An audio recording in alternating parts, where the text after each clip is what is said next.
அப்படியே வந்து நிறைய பேசுவேன். 5 மணி நேரம் கூட தொடர்ந்து பேசக்கூடிய ஆள் நான். இதெல்லாம் பேசி நம்ம கேட்கக்கூடிய இடத்துல இருக்கணும். அம்மா அவங்க என்ன நினைக்கிறாங்க, அடியாருங்க என்ன நினைக்கிறாங்க அப்படின்றது தான் முக்கியம். ஏன்னா நாங்கள் அப்போ இருந்தே பேசுகிற இடத்துல இருக்கக்கூடிய ஆளுங்க.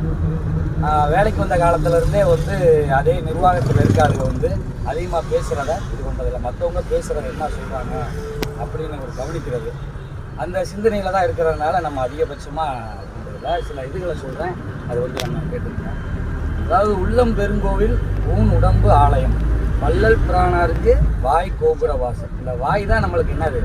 கோபுர வாசல். இந்த வாயை வச்சு நம்ம எவ்வளவோ திருமுறை, தேவாரம், திருவாசகம் பாடுறோம்.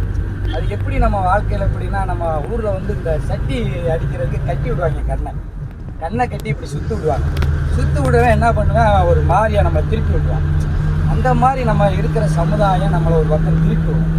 நமக்கு சிவ அருள் என்னைக்கு நமக்கு ஒரு இடத்துல வந்து நம்மளை வந்து முட்டுதோ அன்னைக்கு நம்ம வாழ்க்கையில் வந்து சரியான கடத்தை நோக்கி சென்றுக்கிடுவோம். அது வந்து நம்ம திண்டீஸ்வரம் திருநாவுக்கரசர் திருக்கூட்டத்தில் வந்து நம்ம பயணிக்கிறதுனால நம்ம வாழ்க்கையில் ஒரு கட்டத்தில் வந்து நம்ம சாமி நம்மளை வந்து என்ன பண்ணிட்டாரு, திருப்பிட்டார்.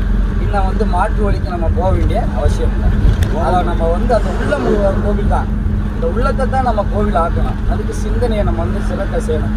நம்மளே எவ்வளவோ திருக்கூட்டத்துக்கு போகிறோம். அடியார் ஐயா சொல்லுவாங்க, 10 அடியார்களோட சேர்ந்தா எங்களுக்கு வந்து மன திருப்தி ஏற்படுறதில்லை.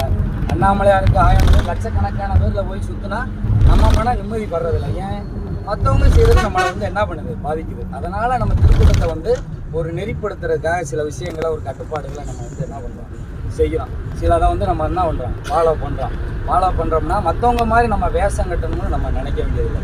இந்த உள்ள தெரிஞ்சு நம்ம சிவனுக்கு வந்து நமக்கு அவருக்கு சாமிக்கு இடையில இன்னைக்கு நம்ம கருவறை அர்த்த மண்டபத்துக்குள்ளே போயிட்டோம்னா சாமி நமக்கு என்ன விட்டார், உள்ள வழி விட்டுட்டார். எல்லாத்துக்கும் வழி விடுறாரா? நம்மளோட பிறந்தவங்க இருக்காங்க, நம்மளோட இருந்தவங்க இருக்காங்க, நம்மளை பெற்றவங்க இருக்காங்க. எல்லாத்துக்கும் வாய்ப்பு இருக்கா? இல்லை. சாமி நமக்கு கொடுக்குறப்ப அந்த அர்த்த மண்டபத்துக்குள்ளே நம்ம போகிறோம்னா நம்ம எண்ணங்கள் வந்து என்ன இருக்கணும், ஒரு சின்ன மரத்தை வச்சு வளர்த்தா கூட அதுக்குரிய புண்ணியத்துக்கு தான் அந்த சுவாமி வந்து நம்மளுக்கு இறங்கி வரார். சாமி வந்து எப்போ இறங்குறாரு, அவர் வளர்த்த ஒரு உயிரை வளர்க்கணும்னு அவர் நினைக்கிறாரு.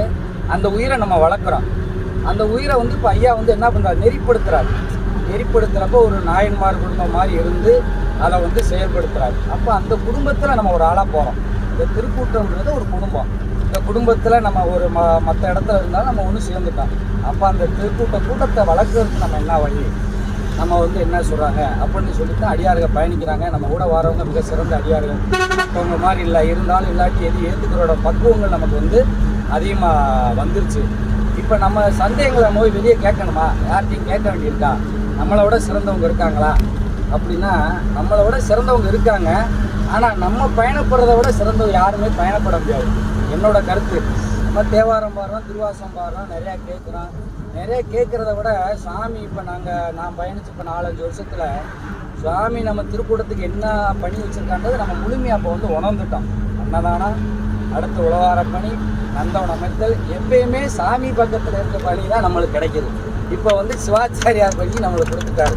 அதையும் கொடுத்து இப்போ கொடிமரம் ஏற்றுறான், அன்னதானம் பண்ணுறோம். எவ்வளவோ ஜீவன்களை நம்ம வளர்க்கணும். நம்ம செய்கிற பணி வந்து இந்த அரசியல் மாதிரி ரேஷன் கடை கட்டுறது, பஸ் ஸ்டாண்டு கட்டுறது, பாலம் கட்டுறது மாதிரி கிடையாது.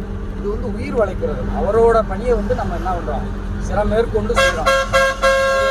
பள்ளியில் அன்னதானம் பண்ணுறோம், ஒரு 1500 பேருக்கு நம்ம தட்டு கொடுக்குறோம்னா அந்த ஒரு ஏழை அடியார் வாராரு, முருகப்பெருமானை தரிசிக்கிறாரு. அவர் வந்து வாங்கிட்டு நம்மகிட்டே சொல்கிறாரு, என்ன சொல்கிறாரு, ஹோட்டலுக்கு போனால் 5 பேர் சாப்பிட்டோம்னா 40-400 நமக்கு செலவாகும். சாமியை நமக்கு வந்து சாதம் கொடுத்துட்டாங்க, நமக்கு 400 மிச்சமாகும் அப்படின்ட்டு போகிறாங்க. அப்போ யார் சொல்கிறா, நம்மளுக்கு சுவாமி சொல்கிறார், முருகப்பெருமான் வந்து நமக்கு சொல்கிறாரு. போன வட்டம் நாங்கள் அடியார் பெருமக்கள் என்ன காரணத்திலே கம்மியாக வந்தாங்க.